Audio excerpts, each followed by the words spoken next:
السلام علیکم بچوں، کیسے ہو آپ سب؟ آج ہم نے جو ہے اسلامی کا چیپٹر سٹارٹ کرنا ہے مواخات۔ اس کی ریڈنگ کرتے ہیں۔ یہ لفظ اخوت سے متعلق ہے، جس کا مطلب ہے بھائی چارہ اور مل جل کر رہنا۔ مکہ سے مدینہ آمد پر نبی کریم صلی اللہ علیہ وسلم نے انصار اور مہاجرین کے درمیان اخوت کا رشتہ قائم کیا تھا، جو مواخات کہلاتا ہے۔ دین اسلام محبت سے مل جل کر رہنے کی تعلیم دیتا ہے اور ہر طبقہ زندگی کے لوگوں کو عزت کرنا سکھاتا ہے۔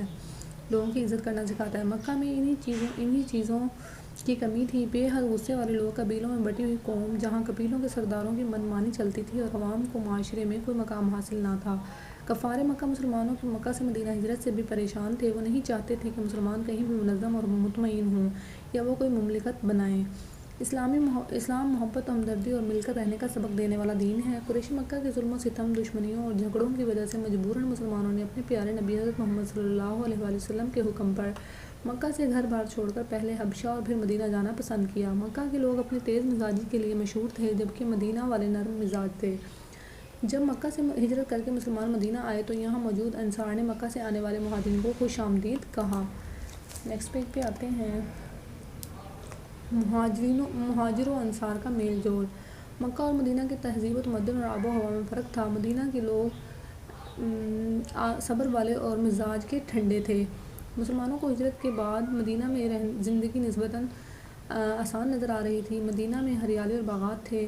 راستے کی سختی، تھکن اور موسم کی تبدیلی کے اثرات سے بہت مہاجر بیمار پڑ گئے، جن کی انصار مدینہ نے خدمت کی۔ حضور صلی اللہ علیہ وسلم نے مسلمانوں کی آمد کو مدینہ کے انصار نے اپنے لیے بڑے اعزاز کی بات سمجھا اور انہوں نے مدینہ آنے والے مسلمانوں کو خوش آمدید کہا۔ وہ اسلام کے اصولوں اور رسول خدا صلی اللہ علیہ وسلم کے اخلاق اور کردار سے بہت متاثر تھے۔ ان کی پوری کوشش تھی کہ مدینہ آنے والے کسی بھی مسلمان کو کوئی تکلیف نہ پہنچے۔ ہجرت کر کے آنے والے مہاجرین کو مدینہ کی آب و ہوا کے اثرات کا عادی ہو کر نئے ماحول کے مطابق خود کو ڈھالنا پڑا۔ مکہ سے آنے والے مہاجرین کے پاس نہ اپنا گھر تھا، نہ ساز و سامان۔ ان تمام تبدیلیوں کو آسانی سے قبول کرنے کے لیے نبی کریم صلی اللہ علیہ وسلم نے ایک نظام کے تحت تمام مسلمانوں کی تربیت کی اور مواخات کا رشتہ قائم کیا۔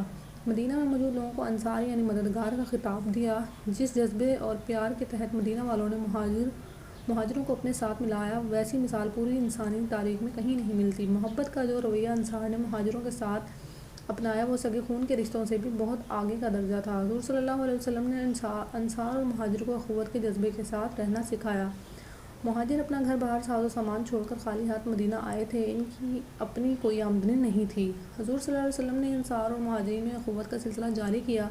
مدینہ کے انصار نے مہاجرین کو اپنی جائیداد میں حصہ دار بنانا چاہا۔ بھائی کی حیثیت سے ہر مہاجر کو اپنے دینی بھائی اور انصار کی آمدنی اور جائیداد میں حصہ تھا، لیکن غیرت مند مہاجرین نے یہ حصہ لینا گوارا نہ کیا، کیونکہ وہ خود اپنے پیروں پر کھڑا ہونا چاہتے تھے۔ انہوں نے کہا کہ ہم حسب صلاحیت تجارت یا کوئی اور کام کر کے روزی حاصل کریں گے۔ بیت المال۔ حضور صلی اللہ علیہ وسلم نے بعد ازاں مدینہ میں بیت المال بھی قائم کیا، جس میں تمام مسلمان زکوٰۃ وغیرہ کے علاوہ اپنی کمائی کا بھی کچھ حصہ ڈالتے تھے۔ بیت المال کی رقم خرچ کرنے کا انتظام خود حضور صلی اللہ علیہ وسلم کے اختیار میں تھا۔ اس کے علاوہ کچھ جائیداد ایسی بھی تھی جس کی آمدنی نبی کریم صلی اللہ علیہ وسلم دیگر فلاحی اور اصلاحی کاموں میں خرچ فرمایا کرتے تھے۔ مکہ سے آنے والے مہاجر زیادہ تر تجارت پیشہ تھے۔ زراعت پیشہ انصار نے ان کے ساتھ مل کر تجارت بھی نیکسٹ پیج پہ آتے ہیں شروع کی۔ حضور صلی اللہ علیہ وسلم نے بھی تجارت کا کام شروع کیا، جس کو زیادہ تر حضرت علی سنبھالتے تھے، تاکہ حضور صلی اللہ علیہ وسلم تبلیغ، تعلیم و تربیت، ریاست مملکت اور تعلقات عامہ کے کاموں پر توجہ دے سکیں۔ قریش سے دوری۔ مدینہ میں امن کو برقرار رکھنے کے لیے کوشش کی گئی کہ قریش سے زیادہ واسطہ نہ رکھا جائے اور ان کی مدینہ میں آمد کی حوصلہ شکنی کی جائے اور نہ ہی ان کے ساتھ تجارتی تعلقات قائم کیے جائیں، تاکہ جھگڑوں سے بچا جا سکے۔ نتیجہ: قریش مسلمانوں کی ترقی اور طاقت سے مرعوب اور گھبرائے ہوئے تھے، کیونکہ انہیں خدشہ تھا کہ عرب کی قیادت ان کے ہاتھ سے نکل جائے گی۔ اسی وجہ سے مسلمانوں اور کفار کے درمیان متعدد جنگیں ہوئیں۔ ہم نے سیکھا، اس میں ہے، اب چیپٹر کا یہ اینڈ پہ دیا ہوا ہے کہ ہم نے اس چیپٹر سے کیا کیا سیکھا، ٹھیک ہے؟ تو اس میں ہے، تمام مسلمان خواہ کسی بھی علاقے یا نسل سے تعلق رکھتے ہوں، آپس میں بھائی بھائی ہیں، لہٰذا ہمیں ایک دوسرے کی مدد کے لیے ہر وقت تیار رہنا چاہیے۔ یکجہتی ایک دوسرے کو طاقت، حوصلہ اور ہمت دیتی ہے۔ تو یکجہتی وہ ہوتا ہے کہ اکٹھا ہونا ہے، ٹھیک ہے، ایک جگہ پہ۔ ایک دوسرے کی مدد کا جذبہ، نیک عمل اور اچھا اخلاق ایک صحت مند معاشرے کے لیے ضروری ہے۔ تو یہ تھی چیپٹر کی ریڈنگ۔ ہم نے جو ہے اس چیپٹر میں پڑھا ہے کہ جب وہ انصار و مہاجرین کو کیسے جو ہے حضور صلی اللہ علیہ وسلم نے بھائی بھائی بنایا تھا، اور انہوں نے کیسے جو ہے ایک دوسرے کی مدد کی تھی، ٹھیک ہے، اپنے گھر کا سامان دے دیا تھا، اور ہر مہاجر کو انصار نے، اور اس طرح جو ہے مواخات حضور صلی اللہ علیہ وسلم نے اخوت کا جو ہے کس طرح ایک نظام قائم کیا تھا مواخات کا، یعنی بھائی بھائی کا، ٹھیک ہے، بھائی چارے کا، اور یہ سب جو ہے اس چیپٹر میں. اور بیت المال کے بارے میں ہے کہ بیت المال قائم کیا گیا تھا، قریش کے بارے میں ہے. تو یہ چیپٹر ہم نے پڑھا. اس میں اب دیکھتے ہیں اس کی نیکسٹ ایکسرسائز. پہلا جو ہے کوشچن وہ ہے مواخات کا کیا مطلب ہے، ٹھیک ہے، مواخات کا مطلب آپ کو ملے گا PG 38 کے شروع میں، ٹھیک ہے، اس کا آنسر ہے. دوسرا کوشچن ہے مدینہ میں جو لوگ پہلے سے رہتے تھے ان کو کیا نام دیا گا اور اس کے نام کے کیا معنی ہیں. تو اس کا جو ہے مدینہ میں جو لوگ پہلے رہتے تھے وہ تھے انصار، اور ان کو خطاب دیا گیا تھا، یعنی ان کے نام کے معنی جو ہیں وہ ہے مددگار، ٹھیک ہے. انصار یعنی مددگار کا خطاب دیا گیا تھا، مدینے میں رہنے والے لوگوں کو انصار یعنی مددگار کا خطاب دیا گیا تھا. اس کے بعد تھرڈ ہے زیادہ تر انصار کیا کام کرتے تھے اور مہاجرین کا کیا پیشہ تھا، ٹھیک ہے. تو اس کا آنسر آپ کو ملے گا PG 39 کے اینڈ پہ، ٹھیک ہے. اس کے بعد فورتھ کوشچن ہے انصار اور مہاجرین کے درمیان اخوت کے رشتے سے مسلمانوں کو کیا کیا فائدے پہنچے. تو اس کا آنسر بھی آپ کو PG 39 پہ ملے گا. ففتھ کوشچن ہے حضور صلی اللہ علیہ وسلم نے ایک انصار کو ایک مہاجر کی ذمہ داری کیوں دی. اس کا آنسر بھی آپ کو PG 39 کے تھرڈ پیراگراف میں ملے گا، ٹھیک ہے. اور پھر نیچے آتے ہیں، آپ نے کرنے ہیں